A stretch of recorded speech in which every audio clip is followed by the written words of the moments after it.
que persiguen rebajar la incidencia y la mayoría de regulaciones se inscriben en un marco general de compromiso ético, códigos de honor, etcétera, etcétera, ¿no?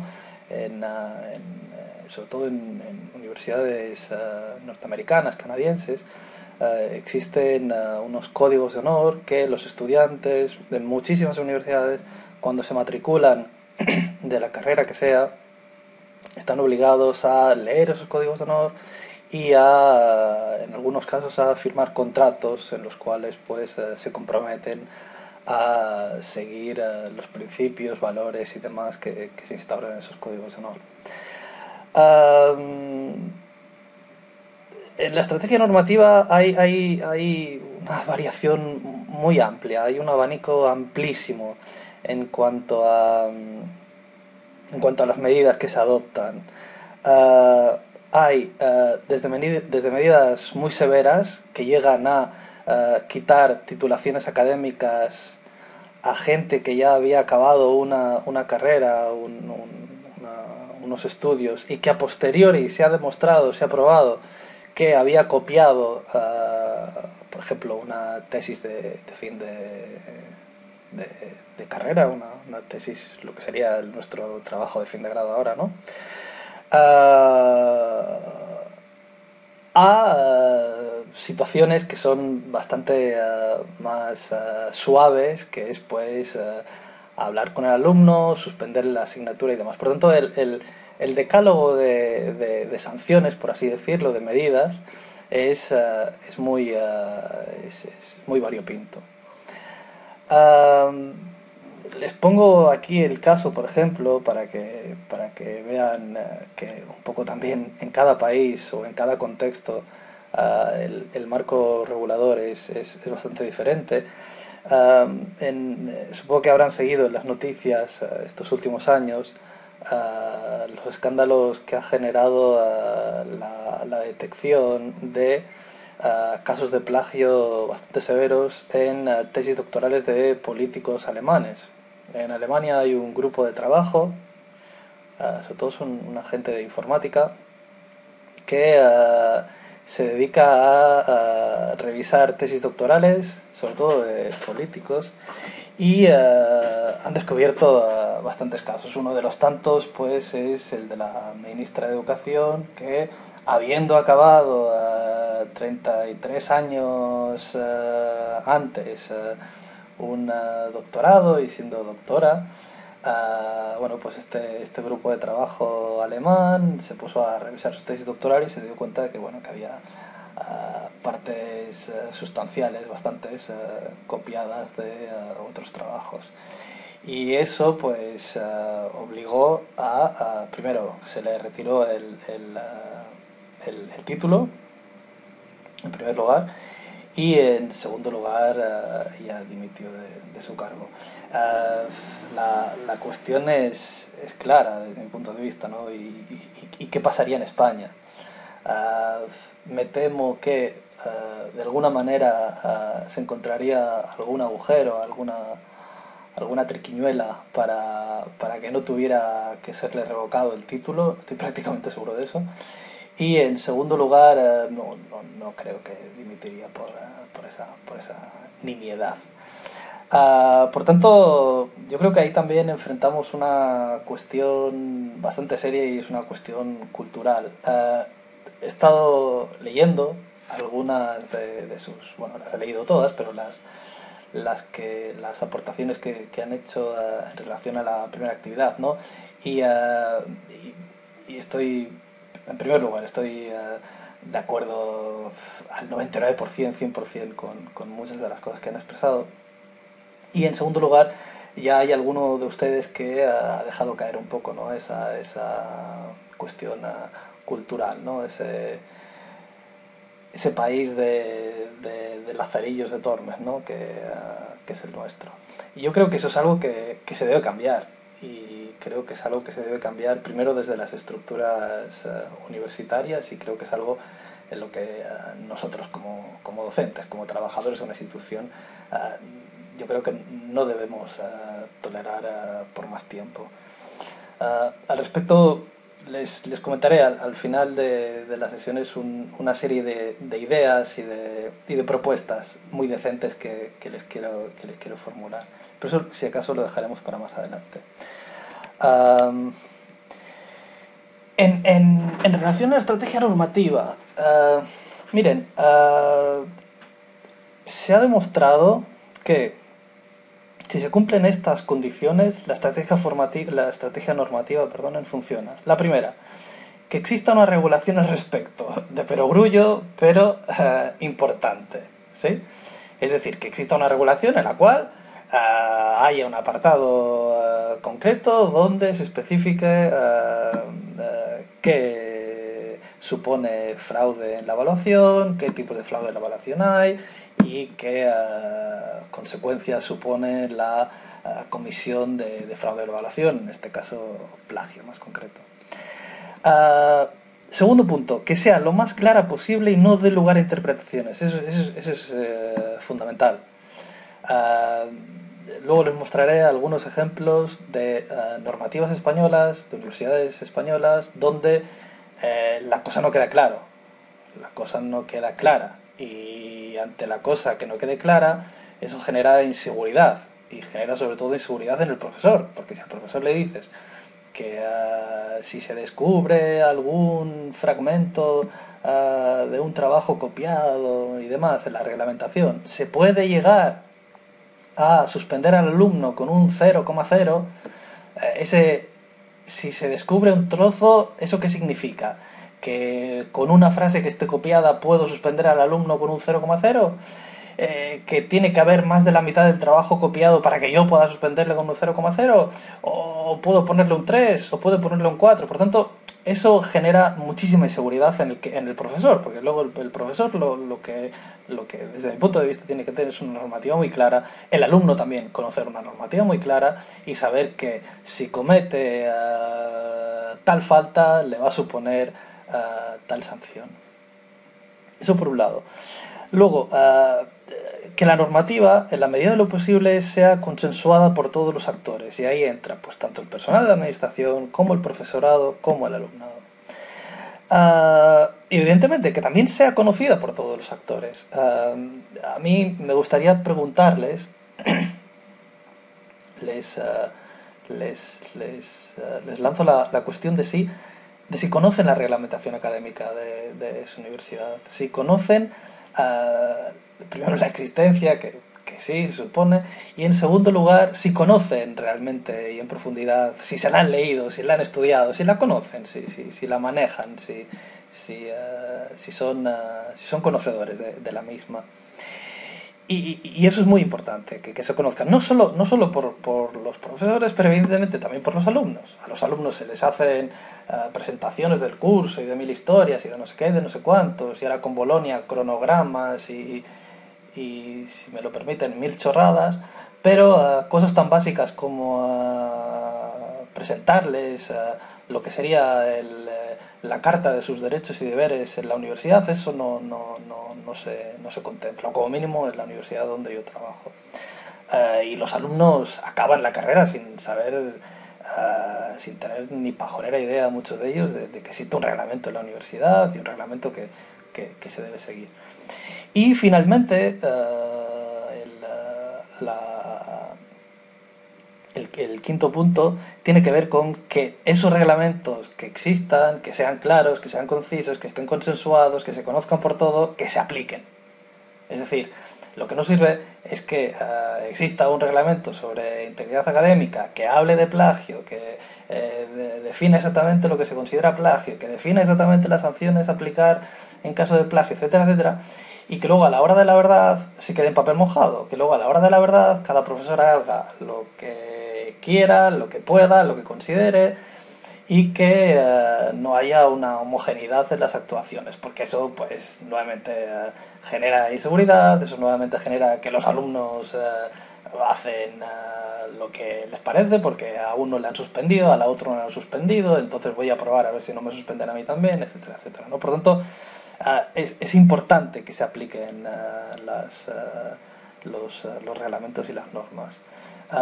Evidentemente, Creo que hay muchos aspectos de la normativa universitaria que debiera modificarse, pero creo que nosotros, como docentes, debemos cuanto menos aplicar la normativa que tengamos ahora. Podemos estar más o menos de acuerdo, podemos intentar cambiarla, creo que hay que intentar cambiarla en algunos aspectos, en bastantes aspectos, pero no debemos tampoco excusarnos en ello y quedarnos de brazos cruzados. Yo creo que debemos intentar aplicar y utilizar pues las estrategias que tenemos más a mano. Uh, y evidencias al respecto, ¿funcionan? Pues sí, pues si se cumplen esas condiciones anteriores se ha demostrado. Hay estudios que demuestran que sí, hay unos estudios longitudinales muy interesantes del profesor Makabe, que es uno de los gurús en este campo, que vienen a decir eso, que si se cumplen esas condiciones que les he relatado antes, la normativa académica funciona para prevenir casos de fraude en la evaluación. Y también hay un estudio del DOT que creo que es bastante significativo y que apunta en esa línea.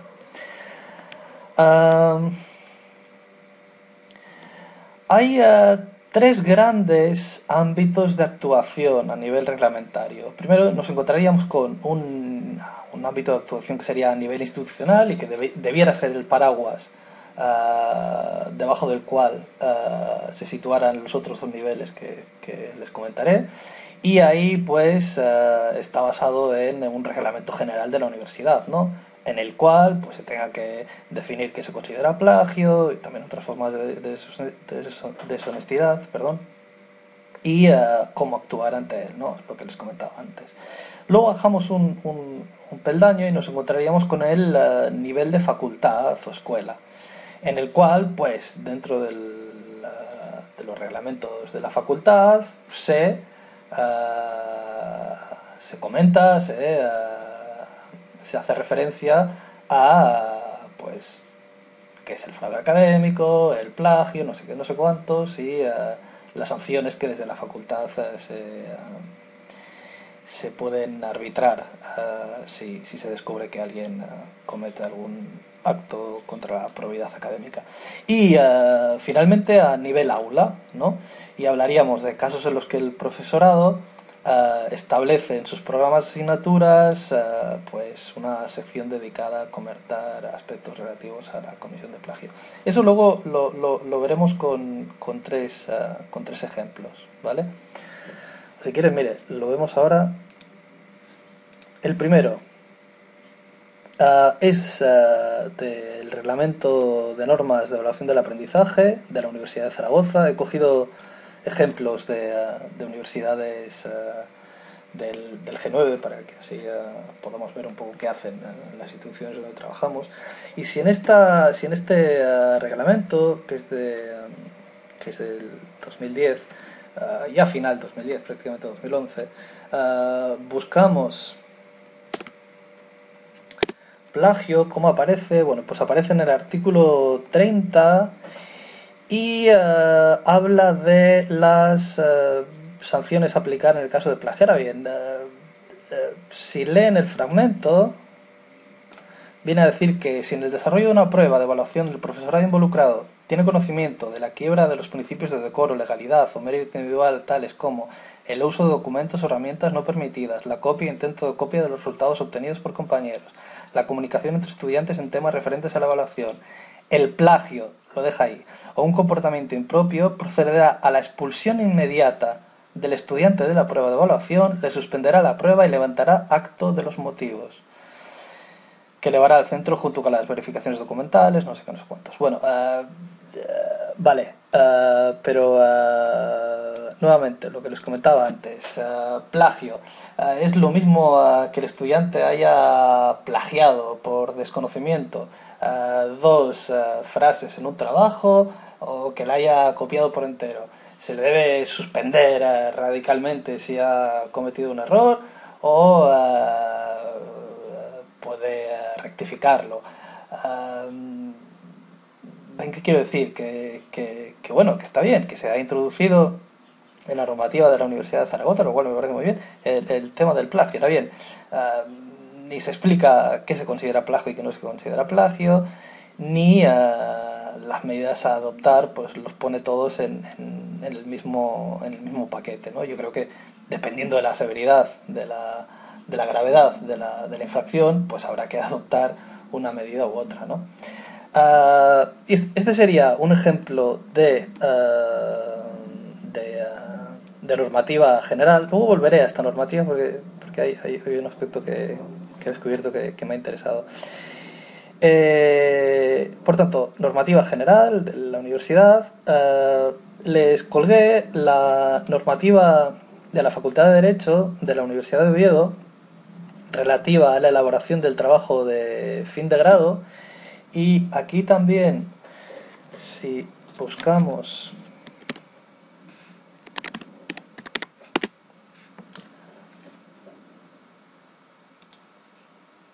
bueno, se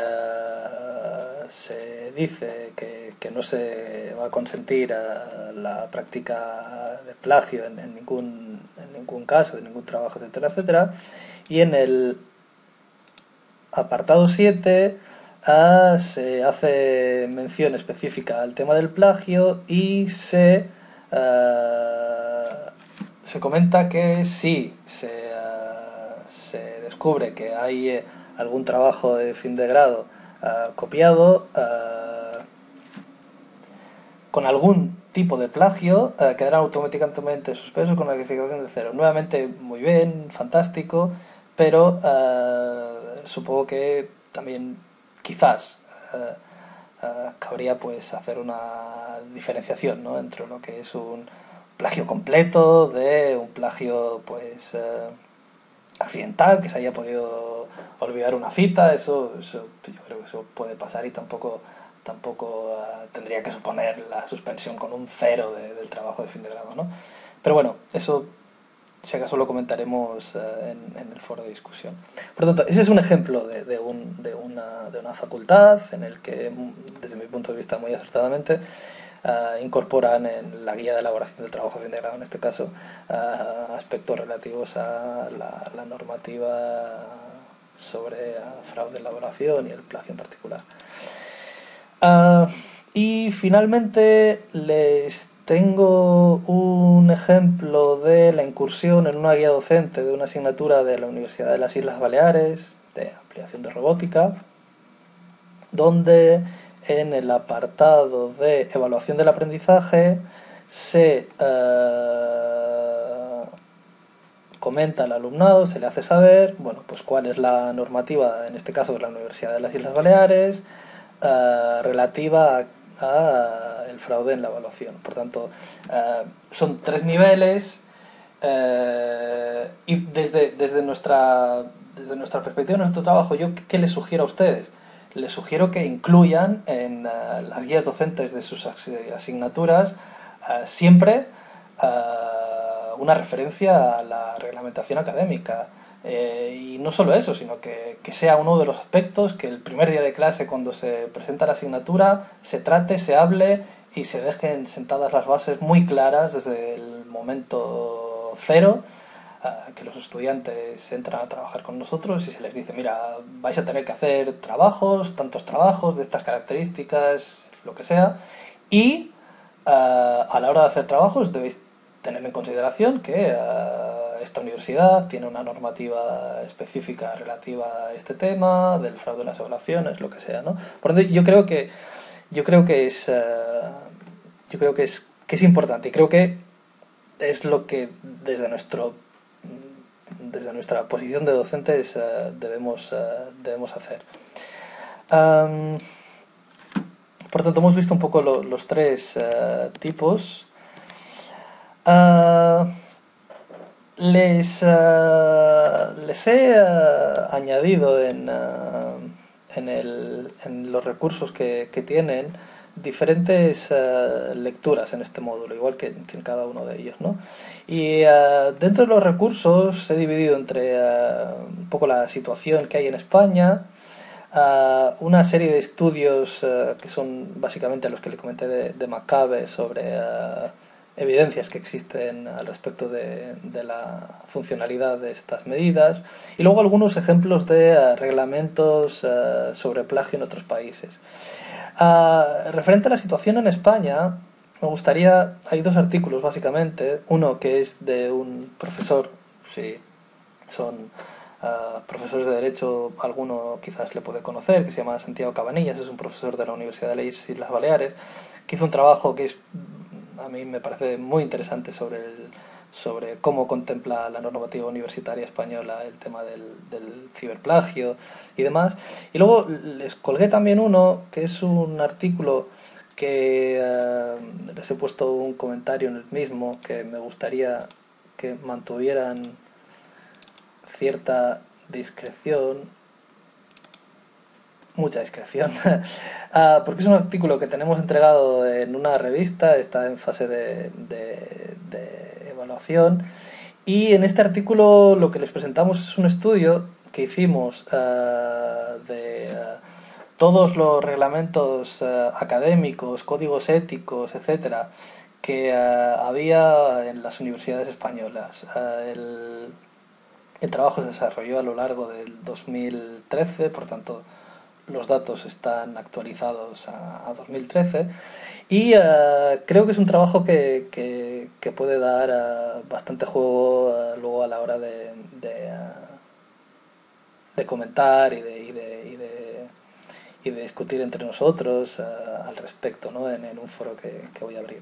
Por lo tanto, es un trabajo donde básicamente lo que van a encontrar es un análisis de todas los reglamentos y códigos éticos que hay en las universidades españolas, ¿no? Adelantándome, les sugiero que se lo lean, pero adelantándome un poco, ¿qué encontramos? Bueno, pues que el tratamiento del fraude, las evaluaciones es muy limitado y superficial, eso es lo primero. Dentro de los reglamentos ocupan un lugar pues muy secundario, muy arrinconado. En ningún caso se trata de normativas específicas centradas únicamente en el fraude académico en la evaluación y se mete pues eso pues en la reglamentación general, ¿vale? Bueno, tampoco está mal, pero en otros sitios hay un reglamento específico relativo al fraude en la evaluación. Sorprende que a la hora de aplicar sanciones la Universidad Española debe seguir un reglamento de disciplina académica del 54. Por tanto ya se pueden imaginar, ¿no? Lo atrasados que vamos en este aspecto, y eso es culpa y no es culpa de las universidades, en el sentido de que bueno, eso pues debiera ser el legislador, ¿no? Los gobiernos que han existido en todos estos años que pues han sido incapaces de coger un poco el toro por los cuernos en ese sentido, ¿no? Y se ha dejado, se va dejando pasar. Luego, un aspecto que también creo que es importante es la disparidad, la laxitud y la escasa transparencia a la hora de establecer sanciones, lo que hemos comentado, ¿no? Los ejemplos que han podido ver, y las muy escasas referencias al plagio académico, y sí que existen muchas referencias a fraude en exámenes. Sobre todo el tema de la suplantación en exámenes, el tener que identificarse en exámenes, el copiar en exámenes, todo ese tipo de cosas, pues sí que está bastante detallado y bastante tratado en las reglamentaciones que analizamos, pero el tema del plagio académico es algo que todavía no está muy trabajado. Les emplazo de todas maneras a que lean el trabajo. Otro estudio que realizamos con el equipo de aquí, de la Universidad de las Islas Baleares en el que trabajo, fue un estudio en el que dijimos, pues bueno, a ver, si en las universidades las cosas están así, vamos a ver cómo están en los centros de secundaria. Y por el estilo muchísimo peor, las normativas de centro, los reglamentos de centro de los centros de secundaria, no, el tema del plagio ni por asomo, como mínimo los centros de secundaria de las Islas Baleares que nosotros analizamos. Y eso pues va un poco en la línea de lo que yo ya comenté en su momento y que alguno de ustedes también ha hecho referencia en el foro de la actividad inicial, cuando yo manifestaba que no creo que y de hecho estoy seguro que los estudiantes no llegan a la universidad y de manera casi fortuita, azarosa, se ponen a plagiar trabajos y demás, sino que es algo que no sé si atreverme a decir que tienen aprendido y que han aprendido de antes, pero sí que seguro que es algo que no han trabajado antes. En secundaria, en primaria también, pero en secundaria sobre todo y en bachillerato, no se les enseña a los estudiantes a elaborar trabajos académicos. El tema de los principios básicos de citación y referenciación de fuentes no se tratan en absoluto. ¿Y todo eso qué supone? Eso supone que cuando llegan a la universidad el primer año y les propones que hagan un trabajo, pues ellos siguen haciendo trabajos como han hecho durante toda su trayectoria académica y se creen que ir a Google, coger las 3 primeras entradas que haya sobre un tema determinado, copiarlo y presentarlo encima de un Word, pues eso es hacer un trabajo. Y hacer un trabajo, como supongo que convendrán ustedes, es muchísimo más que eso, es muchísimo más complejo, muchísimo más rico que eso, pero es algo que no se trabaja, y creo que ahí hay un problema de base muy fuerte que debiéramos intentar cambiar. Un punto que sí me gustaría que tuvieran en consideración es que, y eso lo verán en el artículo del doctor Cabanillas, como docentes no disponemos de capacidad sancionadora, es decir, nosotros no podemos expulsar a un alumno de la universidad, sino que como mucho nosotros lo que podemos hacer es suspender la asignatura. Si es con un 0 es con un 0, si es con un 2,5 es con un 2,5, lo que sea. Pero no tenemos capacidad sancionadora. Nosotros como mucho lo que podemos hacer es evaluar y tenemos una capacidad evaluadora. Eso les quedará supongo que más claro tras la lectura del artículo que les comento. Y básicamente, a ver, algunas recomendaciones. Mire, lo primero, asegurarnos de conocer y dar a conocer al alumnado el reglamento aplicable. Y eso pues ¿cómo? Conocer leyéndolo, analizándolo y demás. Y darlo a conocer, pues como les comentaba, yo creo que no es ninguna mala idea introducir los aspectos básicos del reglamento en las guías docentes y también cuando ustedes prescriben y proponen una actividad, un trabajo que tengan que realizar. Yo siempre, no sé si les sirve de ejemplo, pero yo siempre que pido un trabajo a los alumnos, les entrego un documento en el cual se explica los objetivos del trabajo, qué se persigue con ese trabajo, qué características debe tener ese trabajo en cuanto a extensión, en cuanto a fuentes consultadas, etcétera, etcétera, de diferentes aspectos. Y siempre les hago una mención a que ese trabajo, cuando lo entreguen, será evaluado y se considerará el reglamento de la Universidad Académica de las Islas Baleares a la hora de si han cometido algún tipo de fraude en la evaluación, copiar y demás, ¿no? Por tanto, creo que eso es muy importante. Si se contemplan las prácticas de plagio en la reglamentación de sus instituciones, yo creo que es lo que les comentaba, que es muy importante visibilizarlas y explicitarlas al alumnado. Y no solo eso, sino también aplicarlas. Lo que no puede ser es que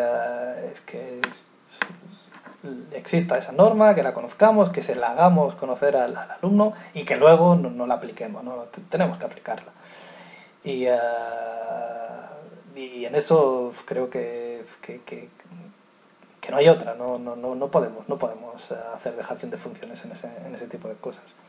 Y luego, si no se contemplan o se hace de manera poco clara y precisa, como yo creo que son en muchísimos de casos, pues yo creo que debemos generar grupos de presión en nuestra institución, que debemos juntarnos, que debemos hacer cartas y dirigirlas al vicerrectorado de profesorado, de ordenación académica, al defensor universitario, a quien sea, porque yo creo que ha llegado el punto en el que tenemos que tomar cartas en el asunto, y si